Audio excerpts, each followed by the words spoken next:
কিন্তু এই সরকার যার কোনো জনসমর্থন নেই, আমি ব্যক্তিগতভাবে মনে করি যে এই সরকারের কোনো জনসমর্থন নেই। এই সরকার সংস্কারের কথা বলে ক্ষমতা দীর্ঘায়িত করার চেষ্টা করছে।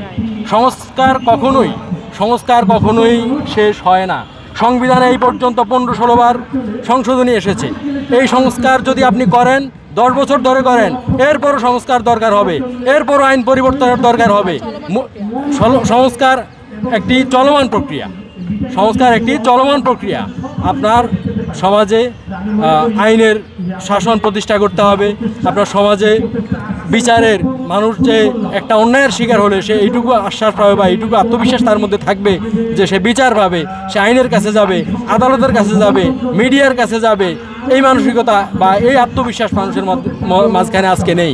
আজকে আমরা ডাক দিয়েছি আর অনেক মানুষ জড়ো হতো, কিন্তু তারা জড়ো হয় না এই জন্য যে শুধু আমরা এগুলা করছি, আসলে কোনো লাভ হবে না।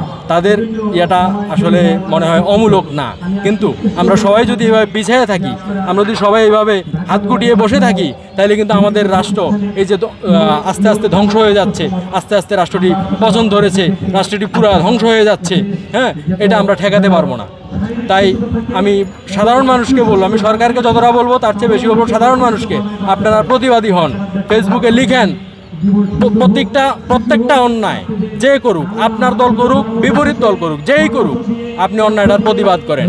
আজকে আপনি আপনার দল অন্যায় করছে বলে প্রতিবাদ করছেন না, আগামীকাল আপনার দল ক্ষমতায় থাকবে না, আপনার উপরে অন্যায় হবে, সেদিন কথা বলার কেউ থাকবে না, কথা বলার সেদিন কাউকে পাশে পাবেন না। এই যে বিচারহীনতার সংস্কৃতি চলছে, যে অপরাধের সংস্কৃতি চলছে, এটা কিন্তু একটা সংস্কৃতি, এটা দিন দিন বাড়বে। আমরা দেখেছি যে প্রতিটা শাসনামলে, রাজনৈতিক সরকারগুলোর প্রতিটা শাসনামলের যে তাদের প্রতিশোধ পরায়ণতা ছিল, এটা পরের সরকার আমলে আরও বাড়ছে, তারপরে সরকার আমলে আরও বাড়ছে, এভাবে বেড়ে চলছে। কিন্তু এটার তো একটা শেষ টানা দরকার আমাদের যতক্ষণ পর্যন্ত আমার নিজের মেয়েটি, নিজের বোনটি, নিজের ভাইটি অন্যায়ের শিকার না হচ্ছে, ততক্ষণ পর্যন্ত আমরা যেন কোনো কিছু শুনছি না, কোনো কিছু দেখছি না। এটা ঠিক না। আমাদেরকে এগিয়ে আসতে হবে, আমাদেরকে কথা বলতে হবে, সামাজিক যোগাযোগ মাধ্যমে সোচ্চার থাকতে হবে। কেউ যদি কোনো মানববন্ধনের আয়োজন করে, সেটা যদি সৎ উদ্দেশ্যে হয়, সেক্ষেত্রে আমাদেরকে সেখানে অংশগ্রহণ করা উচিত, আমাদের সেখানে অংশগ্রহণ করতে হবে। আমি জানি আমাদের এই আজকের এই মানববন্ধনে হয়তো তেমন একটা কিছু হবে না, অন্তত আপনাদের পক্ষ থেকে, আপনার পরিবারের পক্ষ থেকে, আপনার সমাজের পক্ষ থেকে, বাংলাদেশের পক্ষ থেকে আমি আজকে এখানে এসেছি। আমি মনে করি আপনার ওই দায়িত্বটি ছিল, কিন্তু আপনি দায়িত্বটি পালন করেননি। আমরা সবাই একা। আমরা যখন একজন ছিনতাইকারীর কবলে পড়ি, আমরা যখন ধর্ষণের কবলে পড়ি বা একটা অবিচারের কবলে পড়ি, আমি তখন একা। কিন্তু আমরা সবাই যখন একসাথে দাঁড়াই, তখন আমরা কখনোই একা না।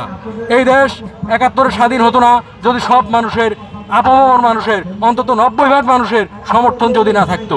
70-এর নির্বাচনের আমরা যদি ভোটের রেজাল্টটি দেখি, সেটা দেখলেই হবে না। এরপরে পাকিস্তান সরকারের, পাকিস্তান সেনাবাহিনীর অন্যায় দেখে অনেক মানুষ মুক্তিযোদ্ধাদের পক্ষে তথা তৎকালীন আওয়ামী লীগ নেতৃত্বের পক্ষে চলে এসেছিল।